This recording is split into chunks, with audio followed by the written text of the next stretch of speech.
So I'm Karen Love, and I have the privilege of serving as the Executive Director for BGC Central Vancouver Island. Awesome. And we are a childcare provider, and we provide children, youth and family programs as well. But here at Beban House, we do out-of-school care program for ages 5 to 12. Awesome. And how long have you been there for?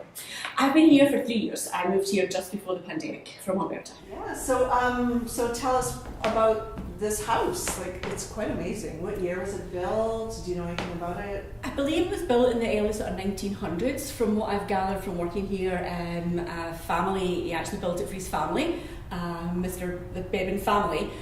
So he built it for him and his wife and I believe 4 or 5 kids. They were quite wealthy in their time and very well known throughout Nanaimo. And he built this lovely home, it's an amazing house. It really is. And any stories that I've heard about the spirits that are here, they're all friendly spirits. There's never been any, bad circumstances come up. I mean, the main story we know about is the little boy who lived here, but there's never been any bad spirits as far as I'm aware here, which is good when you work here. Have you experienced anything here? So a few things.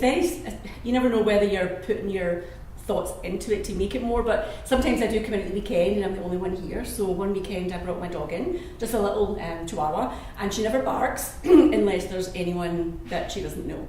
So I was sitting up in my office because I work in the first floor up the stairs, and then all of a sudden she started barking. She ran out of the office and she's running about the floor upstairs barking, and that's very unlike her. So it makes you think, is there something going on that day? And then she managed to calm down. And then we also had another film crew here for a couple of nights, and we told them the story about the child with the red ball. And then the day after the filming was done, I came in the morning, and we had no kids here. The programme was closed for over Christmas, and when I came in, there was a red ball sitting in the path outside. And it was the only thing that was outside, was the red ball. And the reason why that's important is, I've heard the story about a young boy who lived at Beban, one of the Beban's kids, and when he passed away, our kids who used this as daycare many, many years ago used to actually talk about a little boy who was wearing clothes from the 1920s, and kids just can't make up that sort of information. So, and we've also heard through rumours that people could hear a ball bouncing off the doors between this room and the room next door, and when they look, there's nothing there. So again, the more stories that you hear, the more you think, there's maybe something here. Yeah, I just got goosebumps when you were talking about that. Yeah. Confirmation. Yeah. Mm-hmm. Yeah, but like you said, there's nothing scary, like evil about them or scary. It's all very much like, welcome to my home. Yeah. Mm-hmm. Enjoy it as we do. Yeah. Mm-hmm. Yeah. I know other agencies who have been here would hear noises. I know, I hate to say it, but an RCMP officer didn't want to stay here overnight on his own and doing a night shift because he could hear noises. So you sort of hear these stories, over and over, and you start to think, there's something going on here. Yeah. And I think it helps if you're a believer in the spiritual world, because then you can find reasons as to why these things happen. But, And are you spiritual? Yes, I do believe. Yes, I've been to mediums before and spoken to relatives that have passed on, so I'm a huge believer. I used to go to a few different mediums with my mum, and we went to one where they actually said she had some sort of aura around her, and then when she passed away, she's the one that I managed to connect with on the other side. So that was quite, spooky. Nice, but spooky. It's cool, it's affirming, right? It's yeah, very much so, yeah. So it'd be nice to actually find out, from the spirits that live here, like why they stay, I always wonder why they're still here. Right. Because we always wonder, being a childcare provider, if the little boy likes us being here, because at the end of the day, you've maybe got about 30 or 40 kids all come in here, and I always wonder, does he sit there and wait for the kids to come in so we can watch them all playing? And yeah, you do think about him quite a lot actually, because he's a kid, that's what we do in our business, so we always hope that he's happy, whatever he is, and he sees the kids coming in and, he sees them happy. So what I understand is that they did some smudging, and the thought was that they requested that the spirits return to their families. I don't know what the of that was, but I haven't heard the later night things that I was hearing before. So maybe some did leave. Well, this is what I'm kind of like, I didn't hear about that until after, but that was just something, it's just, when I'm here alone at night and I've shut things down, I would still hear people upstairs, and I thought that they were still working. And then when I left, I realized, oh, they're not. Yeah, they're gone. Wow. And there's things like, simple things like lights on that I didn't leave on, and just some sort of little small things. Yeah. Nothing.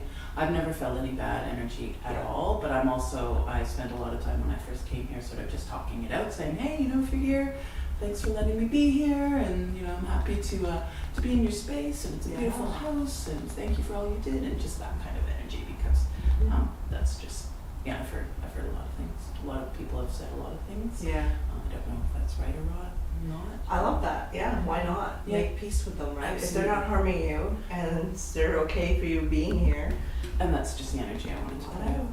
I also tested the red ball theory because I was super curious, because supposedly there was a little boy who was playing with the red ball and people had seen that. So we have a bag of small red balls.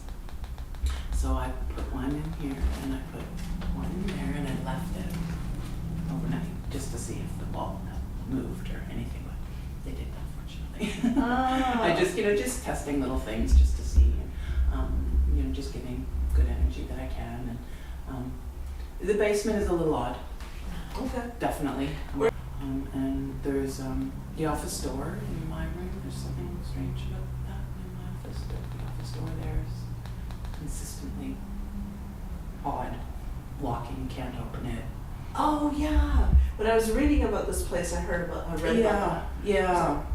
It is kind of interesting, that door, and I've taken everything out of it and sort of just refreshed the energies, and but I still find it hard, that door, no matter what I do about it.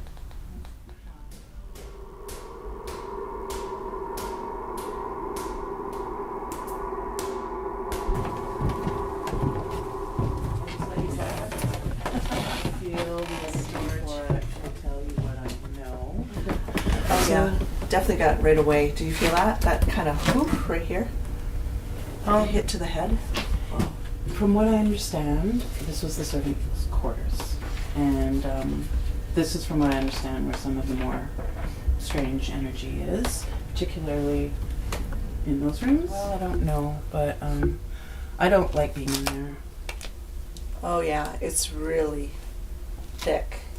And I have a feeling that this was the bedroom, or the younger boy's room, who I understand was died in an accident. A young Asian boy with a long ponytail, braid. Is that the one that the other kids see? Yeah. They thought he was a girl because he had a ponytail. Yeah. So they talked about a young girl. Yeah. All right, so this apparently is the room where they were saying could be the little boy's room. So there was also talk of this cupboard, so I wanted to see what was in it, or if there's anything we feel from it.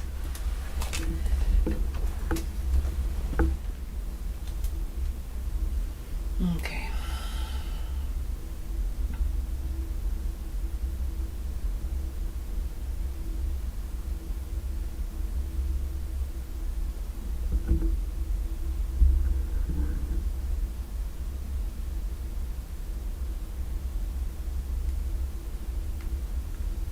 Oh, this is really bizarre. Okay.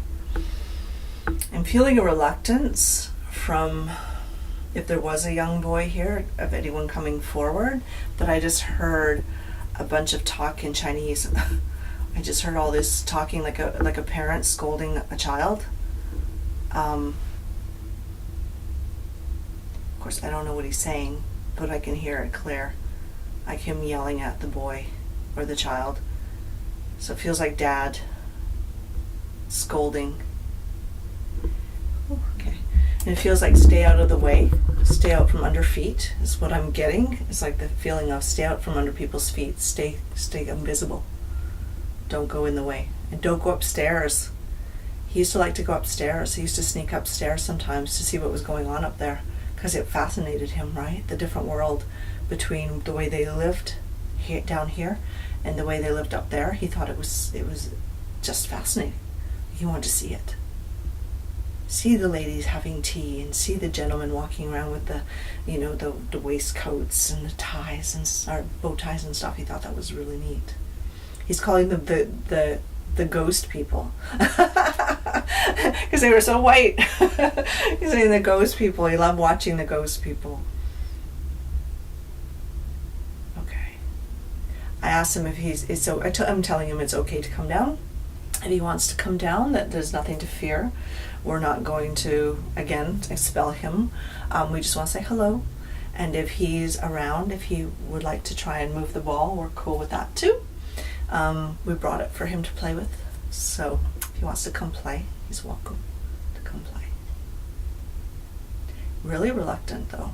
I'm feeling like, almost like it won't come through the veil. Just hanging out watching us. He's nervous. He's nervous.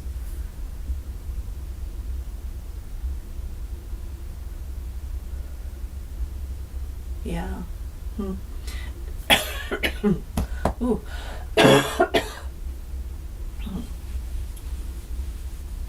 I wonder, you know, I'm curious what he might have passed from if he was down here, because I'm feeling congestion now in here. I'm feeling like pneumonia or something taking over. I'm feeling my lungs filled with liquid. And all in here. Do you feel anything? No. Yeah, it's really bizarre. It's like this cold just came down on me and went, whoo, right in my lung area, in my throat. Excuse me. Oh, let's ask him to take that away.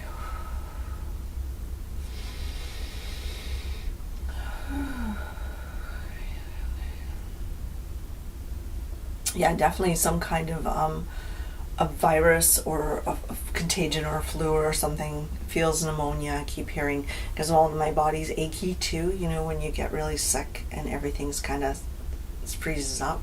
That's what I'm feeling. And I'm feeling like sweaty and clammy. And I just had this image of him lying in bed and shivering. I don't think they had a lot of heat down here. Like, I'm feeling like it was always cold. It was always just too cold. Always just not warm enough. Because he's bundled up. Like, he's got all of his clothes on and then blankets. What little they had. They didn't have very much down here. He had like a single blanket and he's just like in a ball. You know when you get super cold and you roll up in a ball and you're just like, okay, I'm gonna warm myself up with body heat. That's what I'm feeling. But it was over here. Feeling it over here.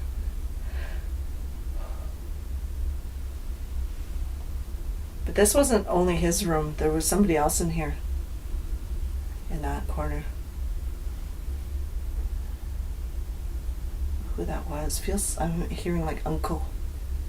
It's like an uncle or somebody there. Somebody that was part of the family. So it was more than just mom, dad, and one child. There was somebody else as well that was down here in this room. Couldn't imagine sleeping down here. It's really... maybe it was more finished in the day, but it just feels like it was an afterthought. Like it was just kind of left.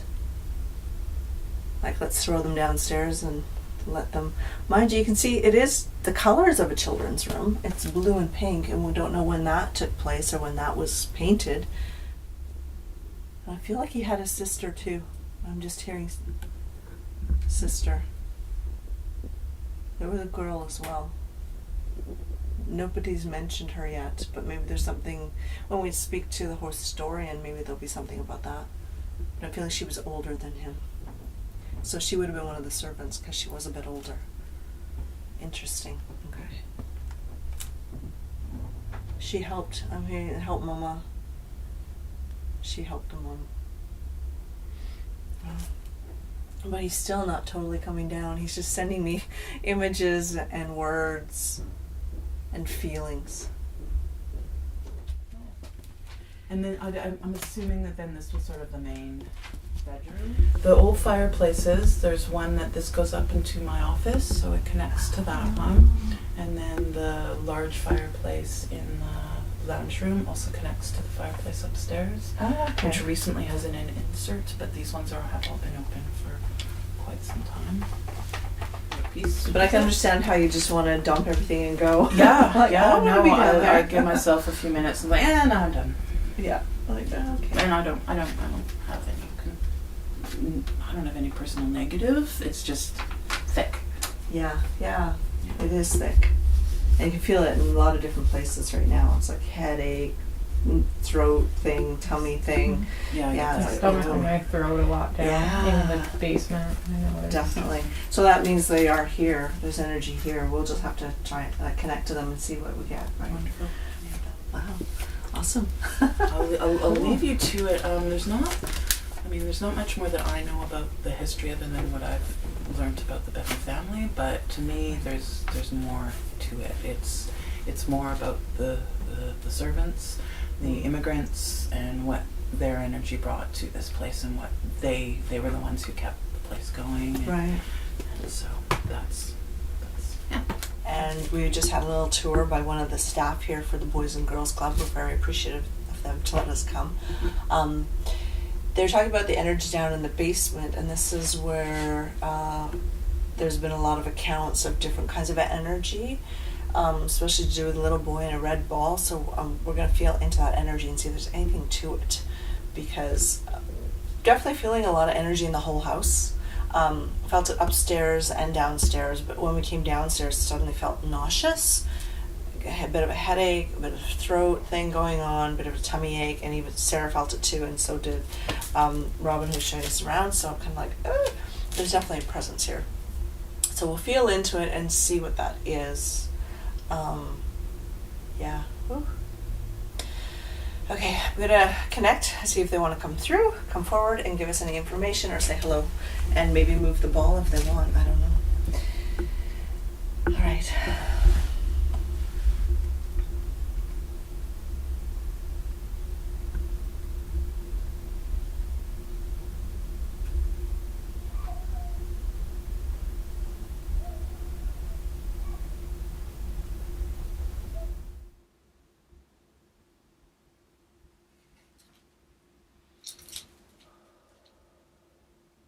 Okay, there's definitely a female presence coming through. From my right side, intense cold coming in. Oh, and she's saying lady of the house. Lady, oh, okay. She's dressed, I wish I knew fashion better, but it feels like she's got like a white, kind of a lacy dress with a cummerbund type thing on it. And she has her hair up in bun. She's quite elegant. She's kind of floating.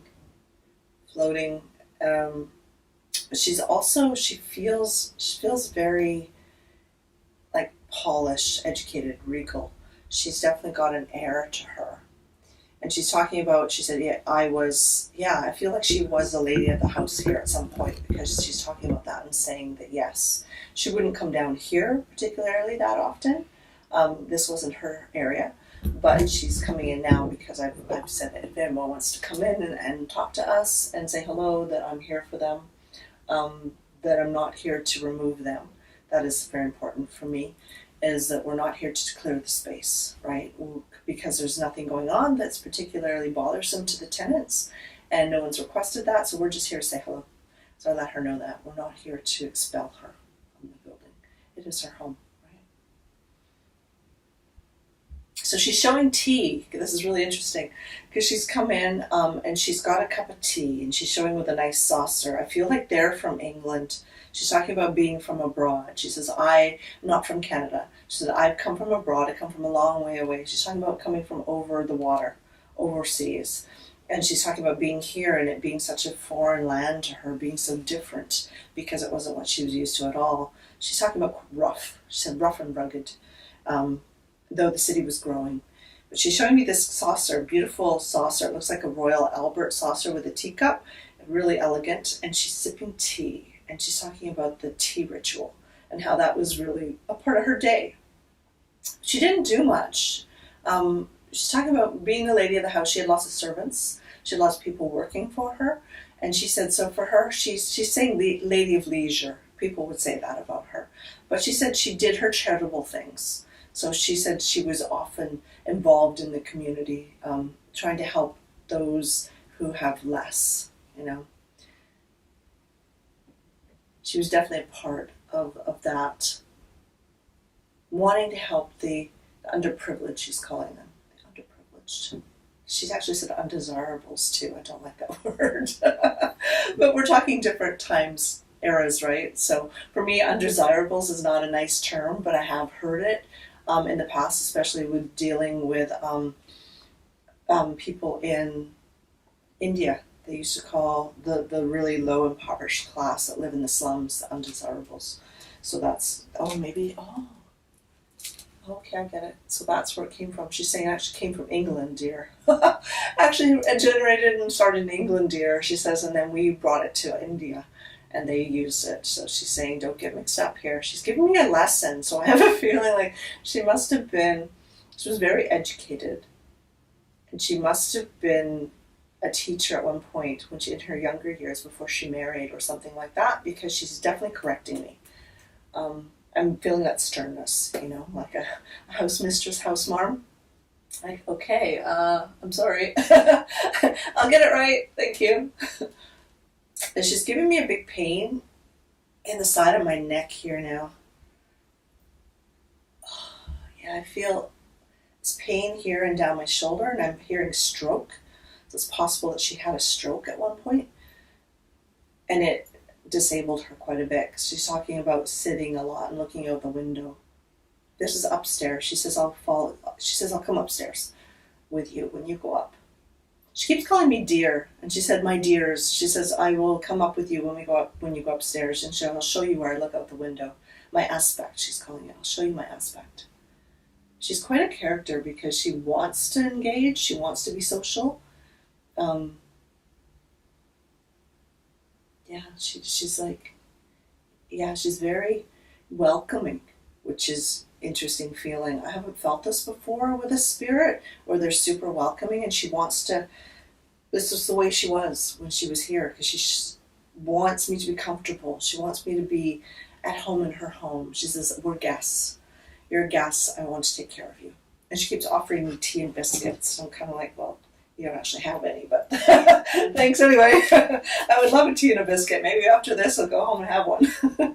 But she's definitely asking me like these little finger cookies is what I'm seeing. It's nice little finger cookies that you could dunk in your tea or not. She says, dunking in your tea though is not very kosher. She's saying it's something that the lower class would do, darling. Okay. All right, gotcha. Like she says her husband. Oh, okay, that's interesting. Said her husband would do that, but he wouldn't do it in company. He would just do it when they were together having tea. But they didn't talk much. She said she felt really lonely because they didn't have a good connection. They didn't have a really great communication between them. So she felt really alone a lot of the time, especially being at her level in society. There were some other families in the area that were what she's calling upper class.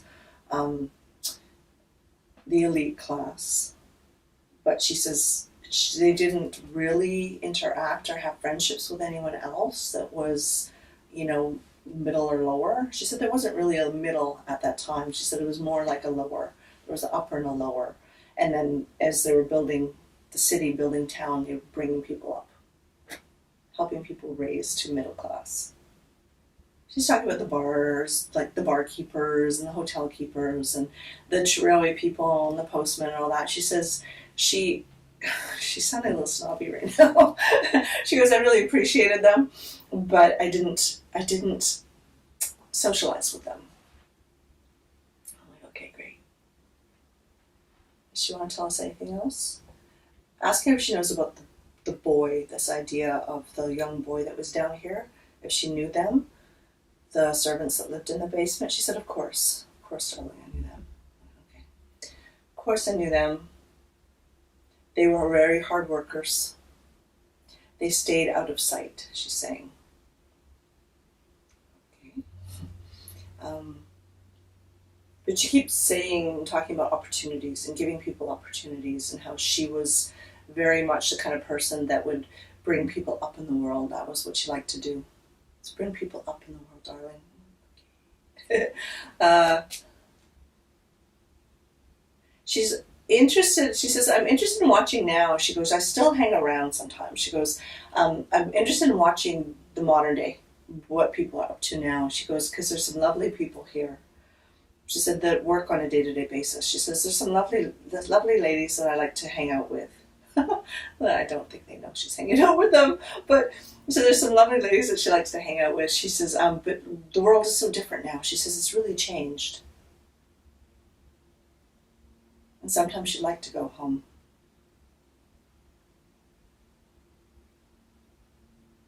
Yeah, this is her home on earth.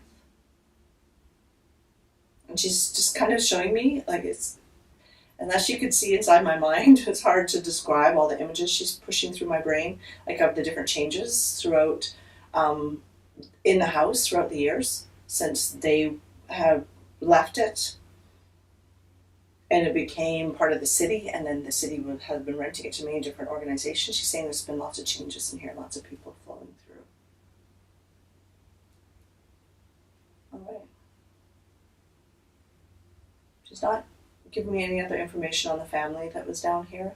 She just has left it at that. Though she's showing they came from a long way as well. But the other way. She said they come from across the other ocean. Come across from the other ocean. She said we gave them opportunity. We gave them employment. We cared for them. And they cared for us.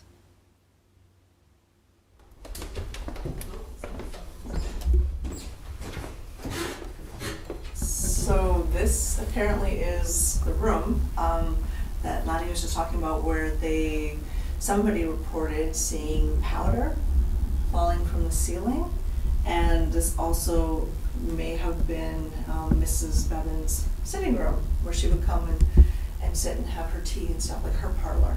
So we're gonna feel into that energy again and ask her, see if she wants to come through and do anything. Would be awesome if she wants to move the ball or make powder rain from the ceiling. That would be incredibly cool. I think we'd all freak out a little bit, right? But yeah, so let's feel into the energy again.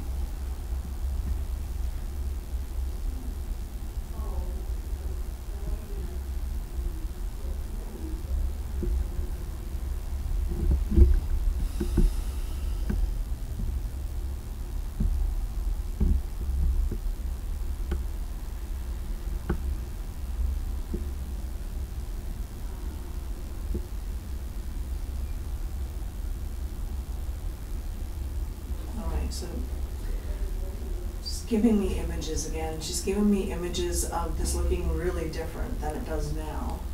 I'm seeing like a settee set up, tea trolleys. It was really beautiful, like a beautiful sideboard in the corner, a sitting room, a couple of nice chairs, and her sitting here, showing me again herself sitting drinking tea. I just get the feeling she did that a lot. And bringing people in. She said often she'd have like her close family, if they came to visit, her close friends, this would be where they would sit. If there was more formal, they'd sit downstairs. But this is like her girlfriends. She's saying her girlfriend. But yeah, definitely getting that image again. Her walking around the room. I don't know if Sarah can feel her, but I feel her quite strongly right now. And just this cold energy. And she's showing me in my mind's eye, which is where I usually see things because I'm very visual. I think they come to me in that way because I'm a storyteller and I'm a filmmaker, but also that's the way it's always come to me in mediumship, is that I'll get like a video in my mind, like old 8mm videos or something. And then they'll also speak to me. They'll have me taste things and feel things. So it's really interesting because I don't see them physically, like I don't see them walking through the room, but in my mind's eye I see her here. I see her walking through the room. And she wasn't very big.